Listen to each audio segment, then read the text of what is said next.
uno. Está cargando, ¿eh?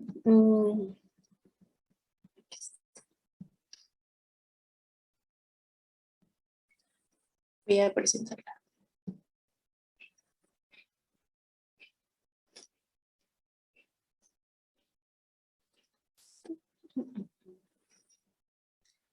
Estoy buscando.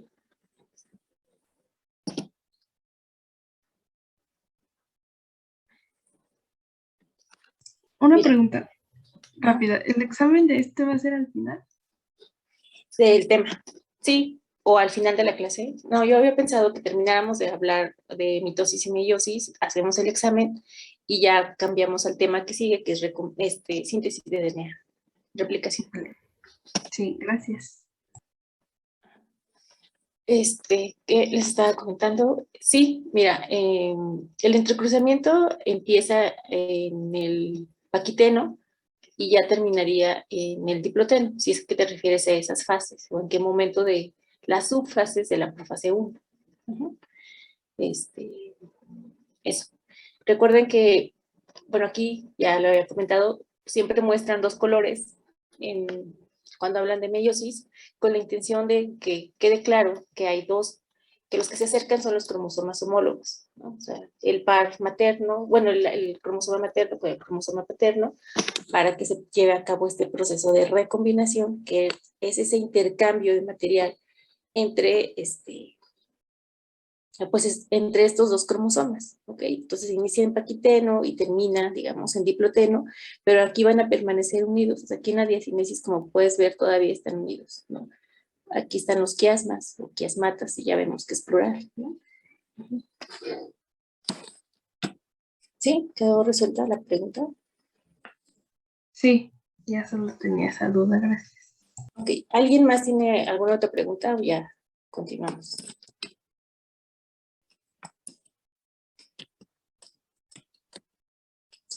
Entonces, ¿por qué se dice que la mitosis, perdón, la meiosis 2 es más parecida a una mitosis?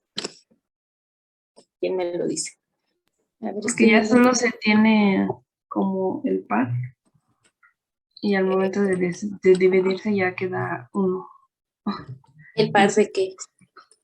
De los Es una cromosomas. célula diploide, ¿no?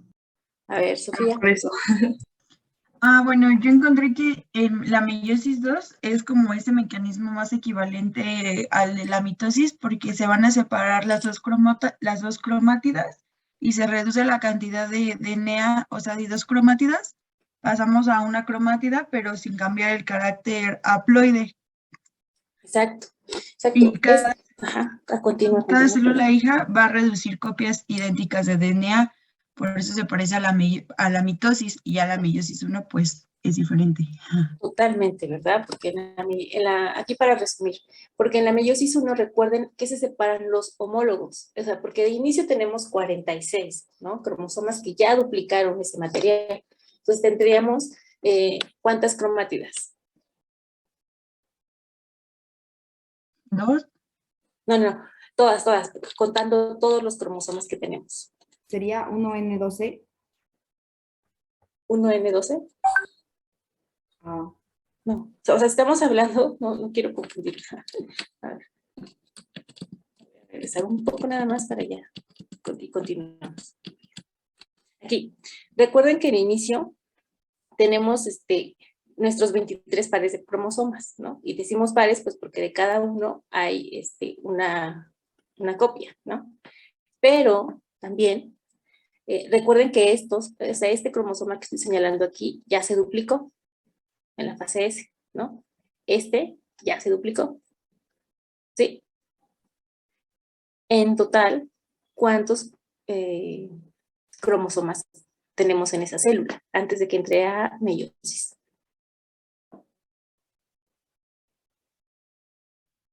46. Ajá. No, ¿Cuántas no, cromátidas? El doble, ¿no? Ajá. ¿Cuánto es el doble? 92. Exacto. Tenemos 92 cromátidas. Okay. Y en la primera división de la meiosis, lo que se separan es este cromosoma 1 se separa de su par, del otro cromosoma homólogo. ¿ok? Por eso es que se reduce y ya solo tenemos 23. Pero esos 23 todavía ya siguen duplicados. No sé si me estoy explicando. Sigue aquí unida su cromátida, hermana. ¿Ok?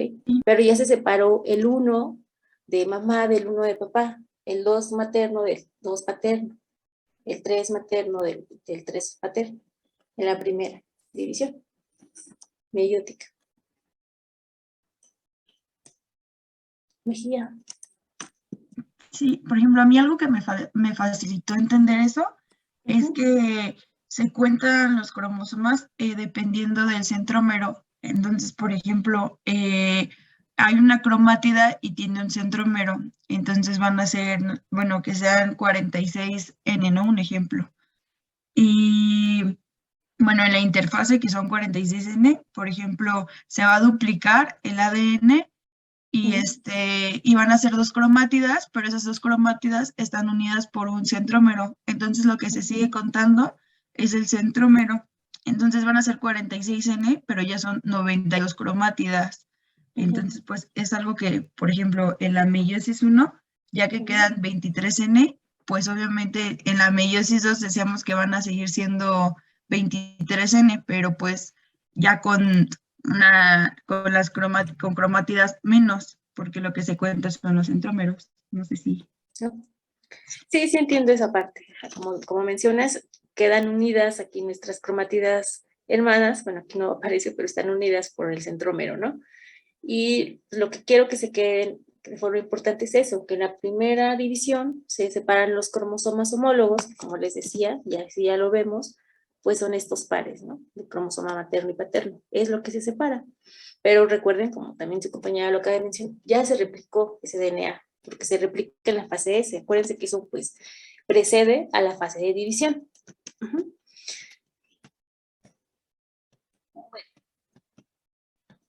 Entonces nos quedamos acá, ¿no? Decíamos que el periodo entre la profase, la meiosis 1 y la meiosis 2 se le conoce como intercinesis. Entonces, solo para resumir, vamos a ver que en la profase 1, que es la que se divide a su vez en 5 subfases, es donde inicia la condensación de los cromosomas, también se da ese acercamiento entre los cromosomas homólogos, el entrecruzamiento, que es un evento importante, hay una ruptura de la membrana nuclear y la formación del uso cromático. Si recuerdan, en la mitosis decíamos uso mitótico, ¿no? Aquí, bueno, es nuevamente microtúbulos de tubulina, pero lo nombramos como uso cromático. En la metafase 1, perdón, aquí los cromosomas homólogos están alineados en la placa metafásica, igual deben de ser contactados por ese uso cromático. Y habíamos comentado que en la anafase es donde se empieza esa separación de los cromosomas homólogos, aquí. Y a esa separación se le llama disyunción.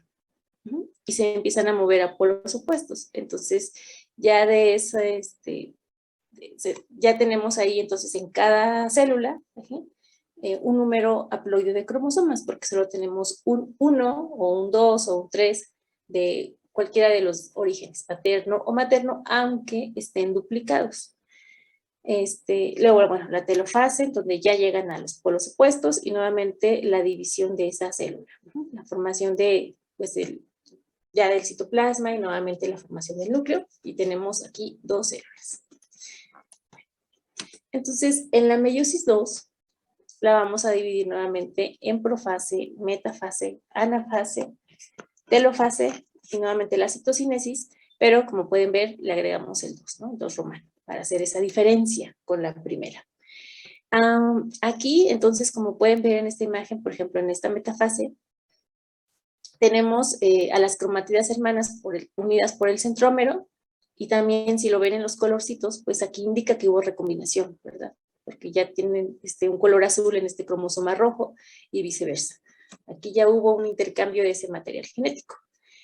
Y lo que se va a dividir, se va a separar, perdón, en la anafase, como pueden observar, pues son esas cromátidas hermanas, que son esos cromosomas individuales, ¿no? En realidad, recuerden que así les llamamos cromátidas hermanas, pero son esos cromosomas individuales. Y el resultado tendría o serían 4 células hijas, cada una con un solo juego, perdón, de cromosomas. Y por eso es solo N.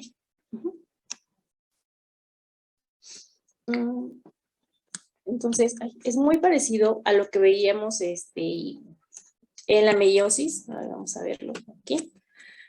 Entonces, bueno, decíamos que después de la intercinesis, que es ese periodo que divide a las dos, a estas dos divisiones, pues tenemos a la profase. Si recuerdan, en la profase empieza nuevamente, bueno, en la profase inicia la condensación de los cromosomas, si es que se descondensaron, pues bueno, aquí vemos cómo no se ven totalmente definidos, pero inicia esa condensación de la cromatina. También, como pueden ver aquí, está la formación del uso acromático, ¿no? Y este movimiento de los centrosomas que van a determinar el polo de las células o hacia dónde se van a mover estos cromosomas. Ajá. Aquí vemos una envoltura nuclear que tiene que desaparecer. Recuerden que en bueno, aquí también diríamos que ya están contactando este uso acromático a los cromosomas y es el momento de movimiento activo de esos cromosomas hacia la placa ecuatorial, ¿no? En donde están contactados ya cada uno de nuestros cinetocoros por el uso acromático. Y aquí les pregunto, ustedes de lo que leyeron, ¿qué mecanismo está determinando nuevamente asegurando que estén unidos todos nuestros cinetocoros al uso acromático? ¿Hay algún mecanismo? A ver, Fernanda. ¿Es el punto de control de ensamble de uso?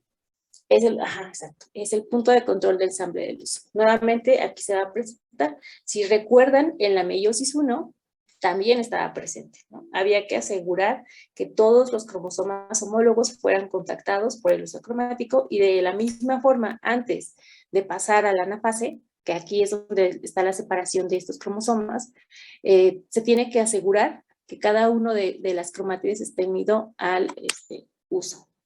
¿Quién me puede explicar en qué consiste ese punto de control?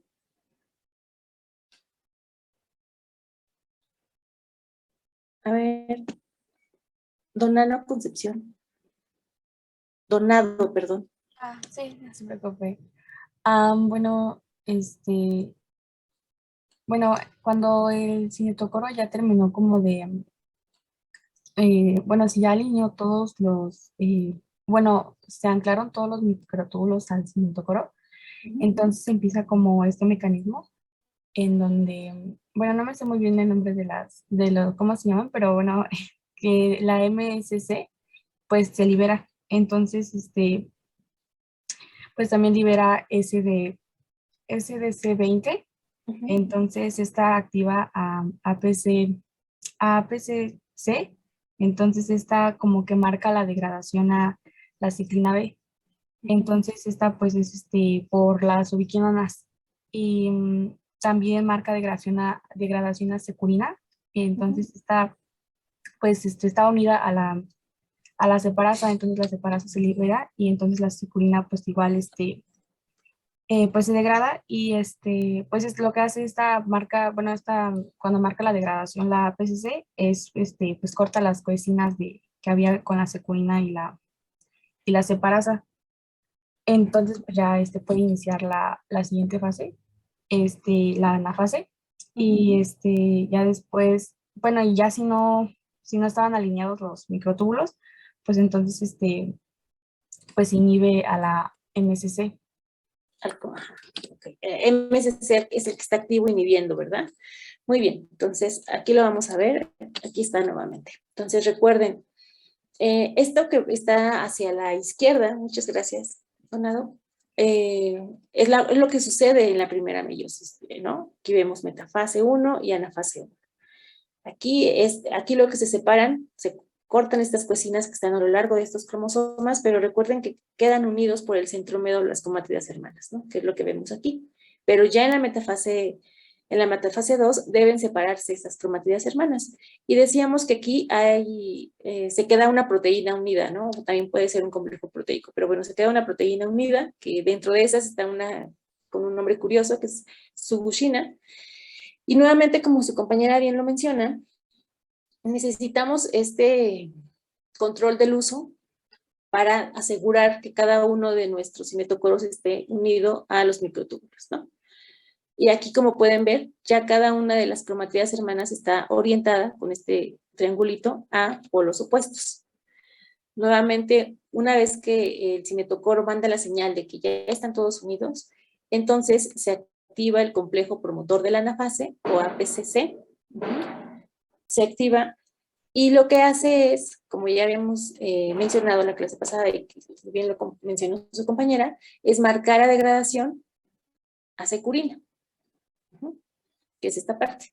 Queda libre la enzima separasa y lo que hace es cortar o eliminar, degradar esta proteína que había mantenido unido por el centrómero a las cromatidas hermanas.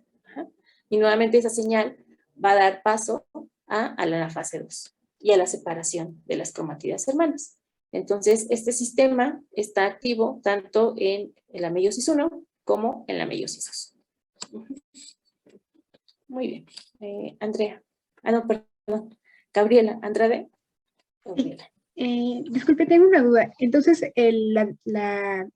bueno, va a degradar a la securina y ahí a la subushina, ¿verdad? La proteína que dijo. Ajá, ahí está. La de Está aquí cohesión. como un broche. Ah, ok. Gracias. Sí, si te acuerdas, en la meiosis 1 se degradaban todas las coesinas, que son estos anillos que mantenían unidas a estas cromatidas, ¿no? Pero habíamos mencionado que quedaban unidos estas cromatidas en la parte del centrómero. Y esta unión se mantenía gracias a esta enzima, o esta proteína, perdón, que se llama subushina. Y ya en la metafase 2, que necesitamos separar a las cromatidas hermanas, entonces es cuando se tiene que degradar este broche, digamos, que había quedado en el centro de estas dos cromatidas. Mario. Gracias.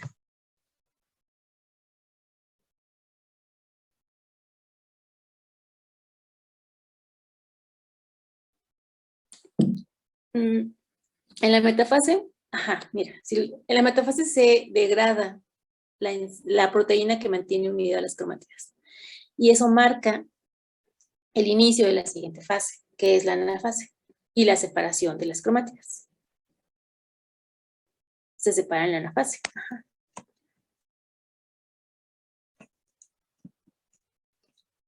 Otra vez más fuerte, por favor. Entonces, regresamos a esta imagen. En la metafase 2, ya dijimos, están alineados, se activa o está activo este punto de control del uso. Si todo está bien, entonces se degradan la proteína que está manteniendo unidas a nuestras cromátidas. Como dijimos, participa el complejo promotor de la anafase. Su nombre lo menciona, ¿no? El complejo promotor va a promover que inicie la anafase. Una vez que ya se cumplió eso, que se degradó subushina, entonces inicia el movimiento activo y separación de nuestras cromátidas hacia polos opuestos, ¿no? Que es lo que vemos aquí. Eso ocurre en anafase 2, y aquí lo vemos con esta imagen de células, así muy bonito, ¿no? Los cromosomas claramente se ven aquí, y se ve cómo se están moviendo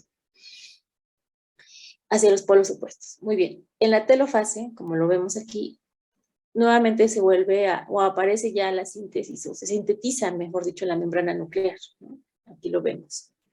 También es un proceso, un momento en el que empieza la descondensación de los cromosomas. Como habíamos mencionado, empieza la constricción o la formación de este anillo de actina y miosina, que es la que va a dar paso a la citocinesis, que como tal es la división del citoplasma. Y el resultado entonces aquí ya son las 4 células hijas y todas ellas son haploides. Ese sería.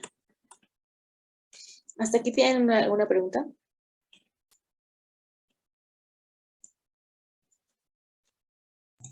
Creo que no. Bueno, habíamos comentado que este proceso de meiosis se lleva en células especializadas, o sea, bueno, más bien en ciertas células muy particulares de nuestro cuerpo, o sea, no ocurre en todas. ¿En cuáles habíamos comentado? Los gametos. Ajá, Miguel. Sí, iba a contestar, pero ya Ok. mi compañera. Muy bien, entonces fíjense, aquí tenemos esta pues, comparación o esta línea de tiempo de la meiosis en humanos, ¿no? Y pues como podemos observar, es diferente si ocurre en mujeres o en hombres. ¿Qué tenemos aquí? Bueno, primero tenemos que en el desarrollo fetal, vamos a ver aquí la parte inferior, ¿no? En el desarrollo fetal, estas células germinales primordiales sufren o se están dividiendo continuamente por mitosis. Se van a quedar retenidas. Aquí pensemos que están en G0, un arresto mitótico. Y, a ver, estoy moviendo aquí. Muy bien. Un arresto mitótico. Este varón nace. Antes, previo a la pubertad o a la madurez sexual, va a haber una proliferación mitótica de estas células para que posteriormente entren a meiosis, perdón. Ahorita lo vamos a ver con más detalle, ¿no? Y el resultado, pues va a ser la obtención de espermatozoides, ¿no? Espermatozoides ya maduros y listos. Ocurre algo distinto en el caso de las mujeres. Tenemos que aquí estas células germinales primordiales se desarrollan, hay una proliferación mitótica, pero está limitada, o sea, no son demasiadas a lo largo de la vida de esta mujer. Después de esta proliferación mitótica, estas ovogonias van a entrar a la meiosis y se van a quedar retenidas en la profase 1. No sé si alguien se acuerda en qué subfase de la profase 1 se quedan detenidas. En Paquiteno. ¿No? ¿Alguien? ¿Otra persona? Bueno, ahorita lo vemos. Se quedan detenidas, se van a quedar aquí en un arresto meiótico. Muchas de estas células van a degenerar y morir por apoptosis, ¿ok? Y por lo tanto se nace ya con un número limitado, digámoslo así, de ovogonias. Después tiene que haber una maduración, una formación de este folículo, y en la pubertad, con la estimulación hormonal, entonces, previo a la ovulación, se termina esta primera meiosis, esta meiosis 1. Después de esto, de esta primera meiosis, se entra a la meiosis 2, que es lo que veíamos, y nuevamente se queda arrestado. En este caso, se queda arrestado en metafase 2. Muchas de estas células van a morir por un proceso conocido como atresia. Se van a eliminar y ya reduciendo aún más el número de ovogonias disponibles para maduración, aproximadamente pues 400. Y es lo que vamos a ver aquí. Entonces, en el caso, aquí tenemos, por ejemplo, que la espermatogonia, primero vemos que es diploide. Y después, como mencioné, esta es la que va a sufrir divisiones mitóticas. Se va a estar dividiendo constantemente para mantener como ese pool de espermatogonias que van a ser las que van a dar origen, por ejemplo aquí, al espermatocito primario. Este espermatocito primario nuevamente vemos que es 46, bueno, tiene 46 cromosomas, o sea que sería 2N, y él o esta célula va a ser la que va a entrar a la meiosis 1. En la primera división se generan 2 células, cada una de ellas con un juego cromosómico, por eso ya vemos que es aquí 23 cromosomas, aunque recuerden que cada cromosoma está con su cromatida unida, porque ya se dividió. Y estos son los espermatocitos secundarios, que van a entrar a la meiosis 2. Estas espermátidas que vemos aquí, que solo tienen un juego cromosómico, van a madurar para llegar a tener estos espermatozoides. Como dijimos, o como lo acabo de mencionar, esto ocurre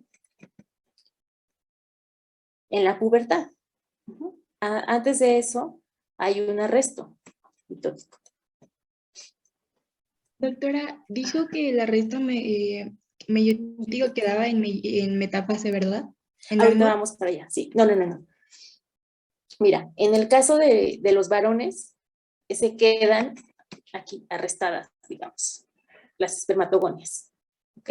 En mitosis. Esta se está dividiendo por mitosis. Ajá. El espermatocito primario es el que va a entrar a meiosis 1, en el caso de estos varones, o de este varón. Este espermatocito secundario entra a meiosis 2, pero eso ocurre hasta el momento de la pubertad. En el caso de las mujeres, ¿no? Aquí lo que tenemos es que bueno, aquí lo vemos primero. Hay una división mitótica también de estas ovogonias. Esto ocurre en el periodo, pues en el periodo fetal. Lo que sucede es que estas ovogonias van a entrar a meiosis 1 y ellas se van a quedar detenidas ahí en profase 1, particularmente en la subfase de diploteno. Ahí se quedan detenidas. Este ya sería un arresto meiótico, ¿no? Porque ya estamos hablando de la profase 1 y ya estamos hablando del diploteno. Y como puedes ver aquí, se quedan arrestados hasta la madurez sexual. Una vez que se alcanza esa madurez sexual y previo a la ovulación, se termina entonces la primera meiosis. Estamos aquí, este ovocito está arrestado, hay una división asimétrica porque no es una repartición equitativa del contenido del citoplasma, ¿no? Aquí va a haber un primer cuerpo polar porque es mucho más pequeño, pero también va a tener aquí su contenido de cromosomas. Aquí tendríamos, este ovocito sería 23, tendría 23 cromosomas, ¿no? Ya sería haploide. Nuevamente, como dije antes de la ovulación, termina la primera división meiótica e inicia pues la segunda meiosis o meiosis 2. Pero se queda detenida esa segunda meiosis en metafase. Pero bueno, recuerden que es metafase 2 porque estamos hablando de meiosis 2. Se queda detenida en metafase, ¿no? Que recuerden que esa metafase es la alineación en la placa metafásica, justamente así se llama. Y solo si existe fecundación, entonces se termina esa meiosis 2. Si no ocurre la fecundación, pues bueno, esto se elimina en esta fase de la meiosis. Y el resultado sería un ovocito maduro, un óvulo maduro, y aquí 2 cuerpos polares.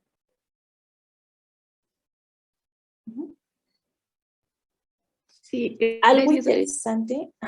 interesante es que, por ejemplo, este cambio, porque acuérdense que yo les dije, estos se están dividiendo por mitosis, ¿no? Pero debe haber algo que les haga ese cambio para que se empiecen a dividir o entren a meiosis, ¿no?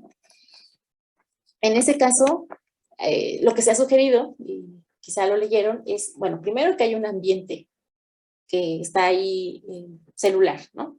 Y además, también, aunque suene muy raro, es que hay proteínas que van a estimular esa entrada, ¿no? Hay varias que se conocen en estudio en ratones. Es complicado tener muchas veces en humanos por la naturaleza de dónde están nuestras células, ¿no? Edna. Doctora, es que había mencionado entonces que si no se fecunda el ovocito, entonces mueren por atresia, ¿verdad?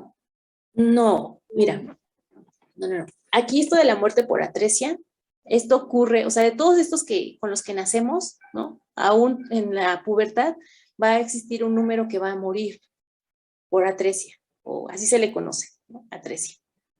Y el pool, digamos que va a quedar disponible para madurar cada mes, pues se reduce. Y ya solo quedarían alrededor de 400.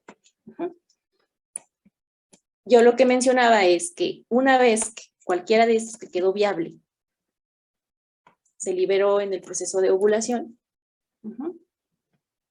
si no es fecundado, no termina la meiosis 2. O sea, aquí lo que quiero es que ustedes se den cuenta que en el caso de las mujeres hay 2 arrestos. ¿Sí?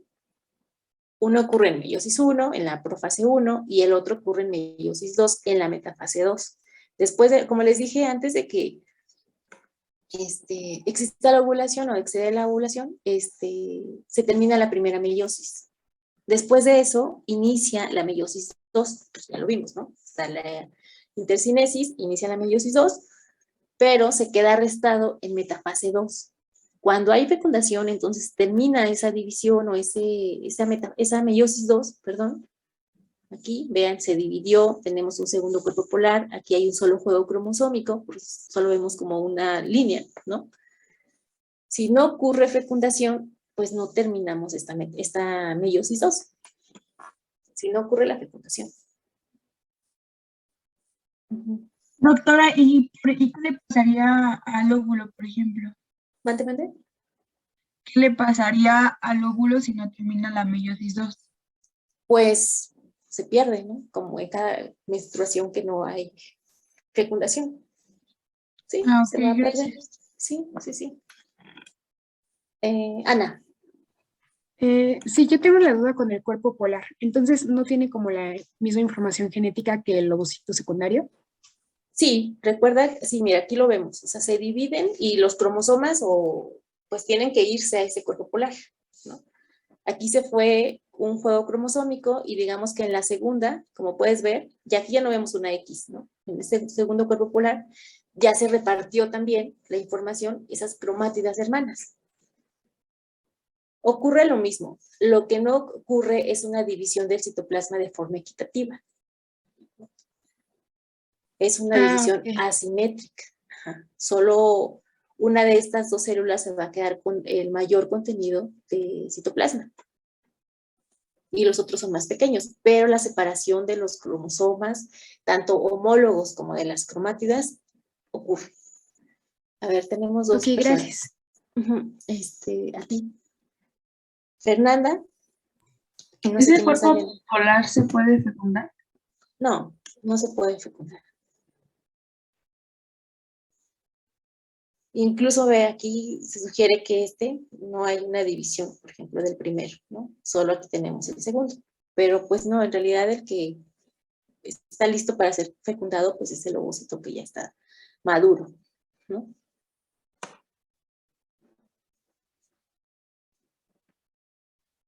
Bueno, entonces, aquí es importante mencionar que si existieran problemas de disyunción, que es esta separación tanto del... ¿Qué se imaginan que podría pasar? O sea, porque ya vimos que eso podría ocurrir también en mitosis, ¿no? Que no se lleve adecuada separación de las cromátidas. Pero en este caso, ustedes, ¿qué se imaginan? ¿Cuál sería la relevancia o el problema de que no existe una adecuada separación? Ya sea tanto de los homólogos como de las cromátidas hermanas, siendo estas células tan importantes. Me refiero tanto a las masculinas como a las femeninas, ¿eh? Pues que puede haber a lo mejor un problema con el embrión. Entonces, por ejemplo, puede haber un cromosoma más, un cromosoma menos. Ajá, puede haber un cromosoma más, un cromosoma menos, exacto. Entonces, estos problemas o estos errores que se pueden dar, los vamos a ver más a detalle ya cuando hablemos en la etapa de citogenética, pero puede ocurrir problemas tanto en meiosis 1 o en meiosis 2, ¿no? Cuando no hay una separación, se dice no disyunción de estos cromosomas homólogos o de las cromátidas hermanas, ¿no? Cuando se separan, bueno, pues es un proceso de disyunción normal. Y aquí, bueno, este es un ejemplo de un cromosoma, o estamos viendo, mejor dicho, en la imagen, un cromosoma 21, pero podría ser un cromosoma, cualquiera de los otros cromosomas, ¿no? Pero el cromosoma 21 seguramente ustedes han escuchado sobre qué pasaría si tenemos un cromosoma 21 extra. Síndrome de Down.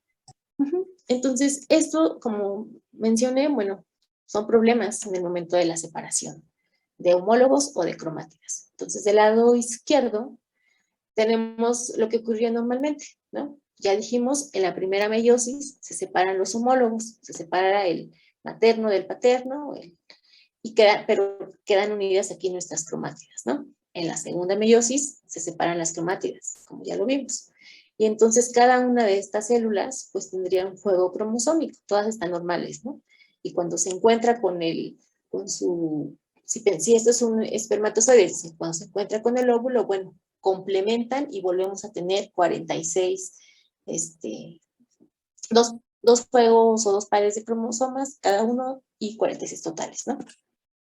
Si ocurriera un problema en la meiosis 1, que es lo que vemos aquí, que no hubo una disyunción o separación de estos homólogos, lo que vamos a tener es que el resultado, bueno, como pueden ver aquí, células primero carentes de este cromosoma 21, y por otro lado, células que tienen pues la presencia de dos cromosomas 21. Entonces, si este espermatozoide, nuevamente pensando en que son espermatozoides, se encuentra con un ovocito con su carga normal de cromosomas, ¿cuál sería el resultado? Van a quedar 3. 3, ¿verdad?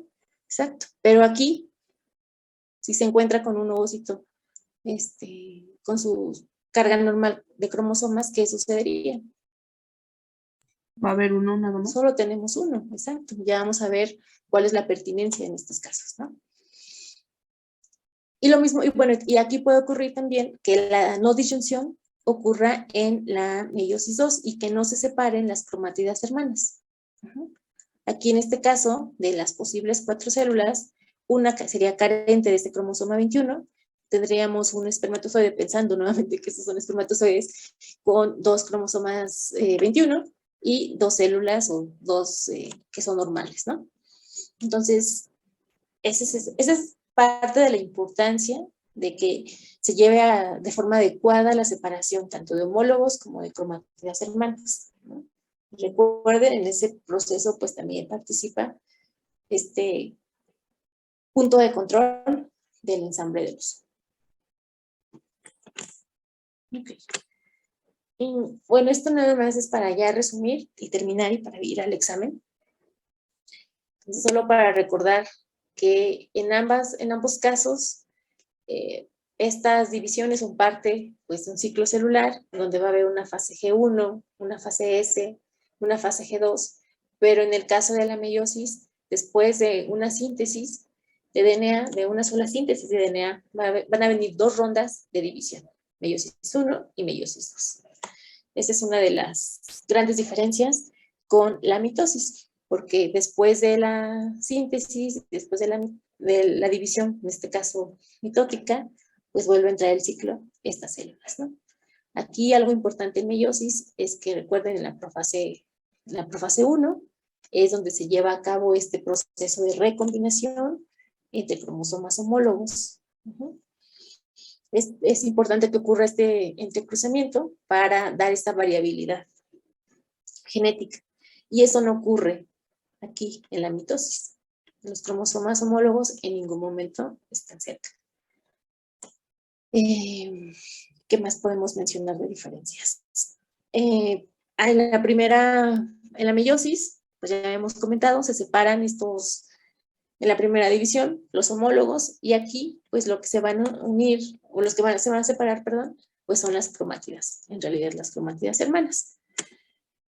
El resultado en el caso de la meiosis son 4 células haploides, y en el caso de la mitosis son 2 células diploides, ¿no? Aquí tienen el mismo contenido cromosómico que la célula original, pero aquí no, aquí hay una reducción. Y otra cosa es que no son iguales, porque al haber recombinación, ya estas células que se generaron, estas 4 células, son diferentes. Ana. Sí, bueno, es que había visto que, que en la meiosis empezabas con 2N de los cromosomas y 4C, que era el contenido del ADN, y terminaba con 1C, pero como que no terminé de comprender muy bien a qué se refería con el C del contenido del DNA. Pues, no sé, C, quizás estás hablando de cromátidas. ¿Lo puedes repetir? ¿Dijiste que empezabas con qué? Ajá, es que decía que en la meiosis se empezaba con 2N de los cromosomas y 4C, que era el contenido de DNA, pero no sé si se refiere como a como al brazo de la cromátida o como que no lo terminé de comprender. Sí, a ver, ¿cuál nos puede servir?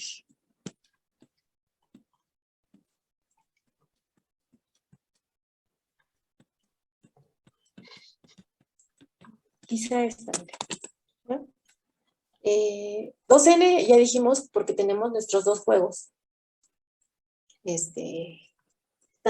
Nuestros homólogos, ¿no? Tanto de materno como paterno. Sí. Y yo diría 4C. No estoy segura, pero no quiero adivinar, pero casi estoy segura que es por 4 cromátidas, porque recuerda que ya se dividieron. 4C, Sí. o sea, tenemos. Sí, es correcto, Janet. Ajá. Y cada cromátida representa una molécula de DNA. Ok, Ah, ok, muchas gracias. pero sí es correcto. Si así lo interpretamos cuando tenemos cromátidas hermanas. Si un cromosoma puede ser una sola pieza, digamos que con una cromátida, entonces sería 1C con 1N con 1C. Cuando se duplica, por ejemplo, en mitosis, esa sola pieza forma un cromosoma con 2 cromátidas. Ajá, entonces sería 1N con 2C, por ejemplo. Ajá, las C representan las cromátidas y cada cromátida a la vez representa una molécula de DNA. Y es lo mismo en meiosis. Sí, creo que el número que dijiste, ¿cuál era? 2N y 4C. 2N representaría los cromosomas y 4C representaría las cromátidas o moléculas de DNA. No sé si queda claro. Sí, muchas gracias. Sí, ok. Sí, discúlpame, Janet, perdón. No, al contrario, gracias. Bueno, si no tienen otra pregunta, vamos a hacer el examen.